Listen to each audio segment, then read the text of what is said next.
Hello, everyone, and welcome to the Beacon of Light podcast this evening, we are really excited because Miss Faye Bryant, she had an opportunity to fill in a gap, which was incredible. And I really, really thank her for that.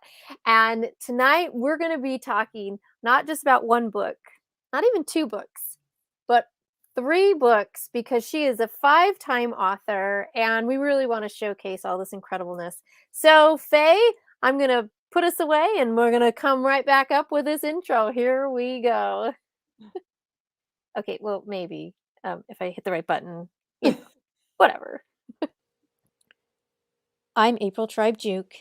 Welcome to the Beacon of Light podcast. I believe we are all made with light, and light is hope. This podcast brings authors who write stories of hope to all of you. Your journey to be inspired and amplified by these stories starts now. And we're back, just like that.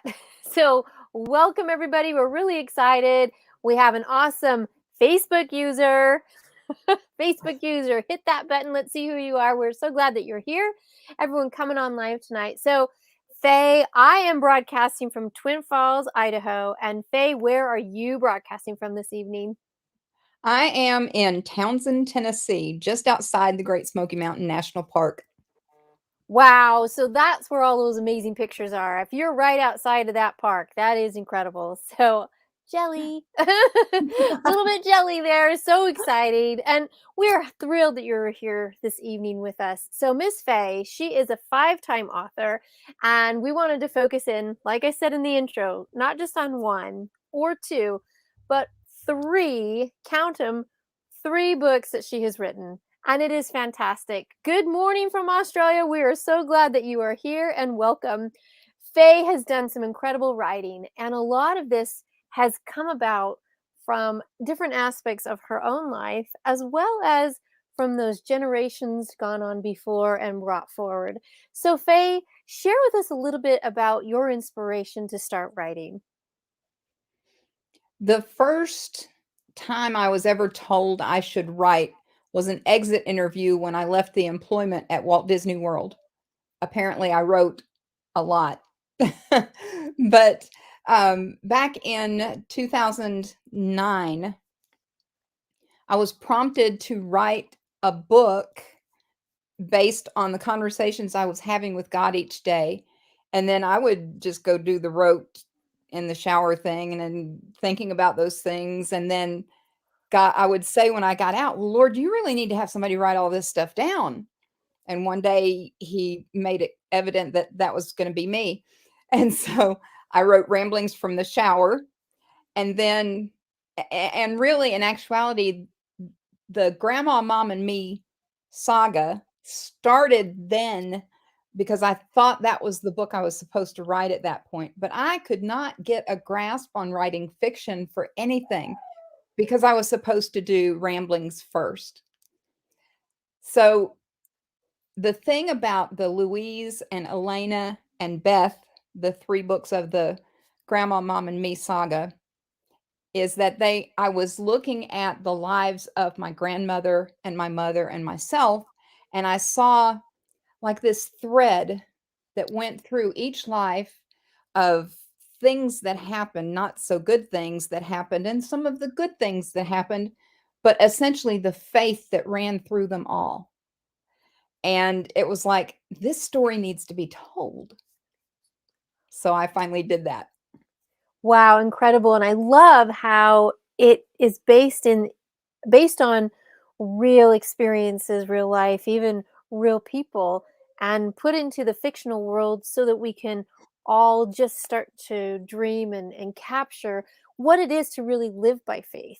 And I think the real joy of fiction is that it allows you a safe place to really examine character. And I love to show books to and many of the parents who I help with kids that have a lot of different special needs. And we look and examine different books and characters that are within the book because it's very safe. We can pick apart, Arthur, we can pick apart Francine, we can pick apart all of these different characters and get to know what they're thinking, maybe what they're not thinking, what they're doing wrong. and it's a safe place to kind of go in and to feel that. So when you have characters based on life stories and experiences and you put it into that fictional base, how was that in you as you began to write? How did that impact you? Well, it was easier starting with grandma because I did not know as much of her story as I did of my mother and myself. But so, I had a little freer license to write in that. But at the same time, I had to come up with things that made sense in that time period. I had to use what I knew of her and what I had been told about her from my aunts and my mom and my uncles. And, it was just it was interesting to be able to build that out, starting from the young girl who had to take over being the woman of the house, as in having to do all the chores and the cooking and the cleaning at age 8, and growing into the woman who married and raised children and all that she did. And it was a little more difficult.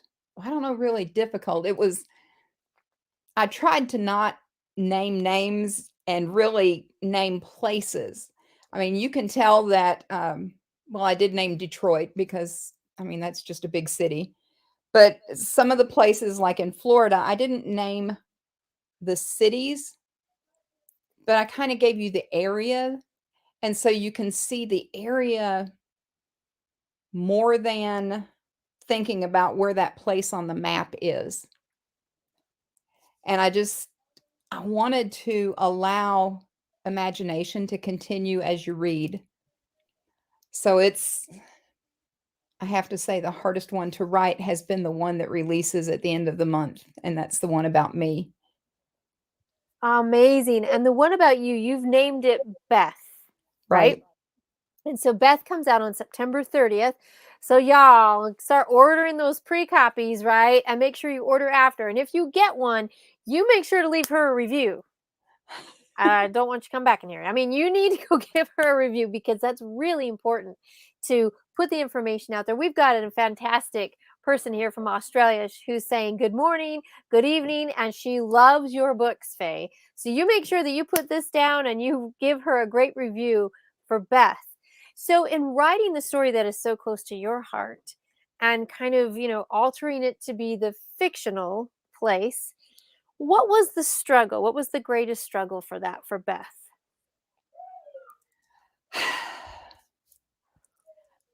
As I wrote, even though I was writing it in fiction, I was writing about things that I've lived through. And even though I've dealt with all of that stuff, there were times when I was writing things that still have a lot of impact on me. And there were times that I was typing words while tears are just falling. And the good thing about it, though, has been that even though I have cried through writing some of this because of seeing what this little girl, what this teenager, what this woman had to go through, I know the end of the story. And I'm able to rejoice that everything that she went through is way different now. They are completely different. In those healing moments, as you're giving life and breath to these characters, there is something that is really transformative. And that's, I think, the magic for many writers is to watch this transformation happen. And then watching as others, like our amazing friend here from Australia, have the impact on other people who are reading the story. How does that make you feel as an author? Oh, that is just amazing. When I wrote Ramblings, my husband and I talked it over, and we talked about what would have to happen in order for that book to be considered a success in our minds. And right off the bat, I said, if it helps somebody, then it's a success. Just one somebody. And I have had numerous people tell me what a difference just reading those things have done to help them in their walk of faith, have helped them to understand certain things. And I've heard the same thing with the other books that I have written. And so far I have 5 successes. And I guess that's the the impact that I like to see, is that the struggles that I have gone through, the struggles that my mother went through, that my grandmother went through, there is an outcome where others can understand faith, and they can understand that God is there, that God does care, and that He doesn't just leave you alone. So, faith. Yes, that whole concept of faith, of trusting someone else, trusting a God who you may not have ever seen before, but most likely have felt. Having faith to know I don't know the answers, but I have an action placed before me that I'm going to go forward, or with whatever challenges keep popping up, I'm not going to quit. I'm sure your grandmother never quit. There probably were days where she sat down and maybe wanted to. There were probably days where mom sat down and was like, "Are you kidding me?" And I know that there was days where Faye Bryant, who has put her story in through Beth, was like, "Now hang on just a minute. Um, I'm pretty sure something else could have been a little bit better." But Yeah. we were kind of discussing prior to coming on this evening that in Faye's experiences, to have who've had these shifts and changes literally over decades, to see growth, to see how healing has happened, and her experiences of late in comparison to her experiences prior to the healing journey, completely different. And why does faith make that difference? Why does it? Part of my recovery was that I had in excuse me, I had taken all of those things that happened through my childhood and teenage years, all of the things that had happened, and I just pressed them down. I just stuffed them down, and I did not deal with anything. I thought I had, but I did not. And my faith led me to find help that was born of God, that would truly help me, that it would be a lasting healing, just a healing. And that was because I learned through that process how to deal with those things from the past. I am able now to deal with them as they happen, as a hurt comes up, as a grief occurs, as trauma hits, as a diagnosis comes. I'm able to say, okay, before I do anything with this, I'm going to look at it and I'm going to examine it and I'm going to feel the feelings. They're all okay. And I'm going to deal with this in a sane and rational way instead of just letting it collapse me. Before healing, and what I was talking to April about was I was diagnosed with cancer with melanoma at the end of July. That was the second time I'd been diagnosed with melanoma and the third time with cancer of any kind. And the first 2 times, I believed that I was going to be fine. I didn't have a doubt on that, but I didn't believe that I deserved to be fine. I didn't feel like I deserved to be okay. And so that if God did it, then it was just, it was just overwhelming.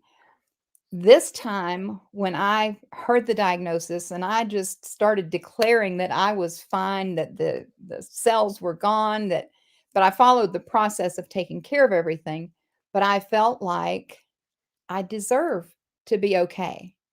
If God says I'm going to be okay, then I deserve to be okay. And I was able to accept this gift, this blessing of life that He gave me without the whole burden of thinking that it wasn't okay that I get it. Amazing. thinking about the burdens that we take upon us and thinking about how Christ says, "Give me those." And it looks like now you understand how to do that. And it'll be really interesting to see how much of that is reflected through Beth in how she begins this journey. And as we've read through the generations of Louise, of Elaina, and now of Beth, to see how generationally things can change for the good, right? We can make the difference. And it will be interesting to read through that to see how Beth comes about with that. And I popped this comment up here where, Faye, I just really wanted you to read it. You are creating that legacy of faith, redemption, and freedom through your stories. Awesome. So that's incredible. It's incredible. Thinking about all of this, tell me maybe one of the fun stories from any of the books that was just so enjoyable to write. One of the ones that was enjoyable was from Beth, and it's the story of when we would go fishing on weekends. We rented a boat at the fish camp. We went out on the lake, and we would fish the day away. Dad always laughed about how I would moan and groan about having to get up at 6 a.m. to go to school, but on Saturdays he could come in my room at 5 a.m. and I was ready to go. But this particular Saturday, we were out there fishing all day and it had gotten really hot and we were going to go on back in. And so I had my cane pole and I was rolling the line up around it. And when I lifted the pole up from the water, this flash just zipped right by me. My mom screamed. She was in the middle of the boat, and Dad stomped down at the back of the boat. What had happened was a huge largemouth bass had followed the shadow of my pole up, come in the boat right in front of me, and it had flown, hit my mother, and then went down in the bottom of the boat, and Dad stomped on it to stop whatever that thing was that had invaded us. Oh, so we got back to the fish camp and we explained the story.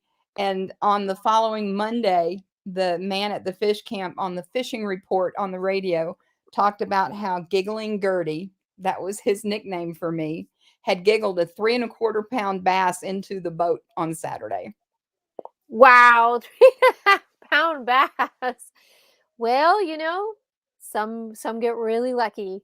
That's truly a fishing story, right? A fishing tale. I'm sure it becomes 5.5 pounds, 10 and No, 3/4 pounds, no, it stayed at 3.25. and 3. Wonderful. Well, that brings me back to one of my fishing memories, but we won't go into that right now. But it is great to see that you can add those really happy times part of the life. I think that's important to realize that a lot of us authors out there, and I know you're out there, authors, we kind of start from a place of our pain, which is understandable.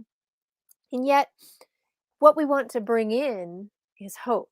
And that's what Beacon of Light podcast is about bringing in this hope, this idea that there's so much more beyond, that the stories can really bring through your light, that it's about that change. It's about this idea that there's something better.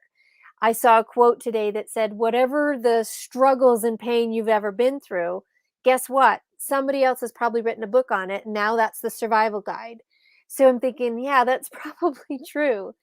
But we just don't want to survive. We want to enjoy when we want to find that hope. And I know as we pen these stories down, whether they're fictional or real or for business or for whatever it is, the idea is connecting with story and allowing that hope to really come through. So, Faye, what is a hopeful part from your second book, Elaina, that you want to share with us tonight? Elaina had gotten married very young to a man who was older than her by 5 years, and that marriage ended up very poorly. Um, he was abusive. His family was abusive toward her, and he managed to hoodwink her mother and her brother to join him in the assault of divorce on her, telling lies about her, and it just crushed her. And she decided she was getting away from all the family. She wasn't going to have anything to do with them. And she ended up in Florida, and she was just living her life and having a grand old time, not looking for anything special. And then she met a man, and little by little, she started letting him in. And so she realized that even though there was that hurt and that pain and that distrust and the fear, as she let him in and she trusted and she gave herself to him, there was wonderful things that grew. And then they had me. Well, Elaina had Beth. I get them mixed up sometimes when I'm talking about me and the books. And anyway, I feel schizophrenic. But when they had their daughter, Vince, Elena's husband, got in touch with Elena's mother, Louise, because he knew there was this rift between them. And he wanted that to be healed because he wanted his daughter to have her grandmother. And he knew that his wife needed her mother. And so on his own, he contacted her and got her down there to Florida for a visit. And Elaina learned that even with all the pain, if you'll open yourself up again, there's hope for something better. And she got to experience the better for a lot of years. She had a whole lot more years of better than she had of the worst. That is very hopeful. And that is the concept, right? We want to bring people in. And yes, we will see those challenges and that hero's journey, right? And as we circle up and come through it, there is true hope. There is true hope. It is beautiful. There are so many things to hope and to wish for. There are so many great books out there. And as we are sharing this light out there, Faye, tonight, what as we close, what are maybe your 2-minute kind of light to the world that you would like to share to anyone who's out there listening tonight? I try to tell this to everybody, every opportunity I get.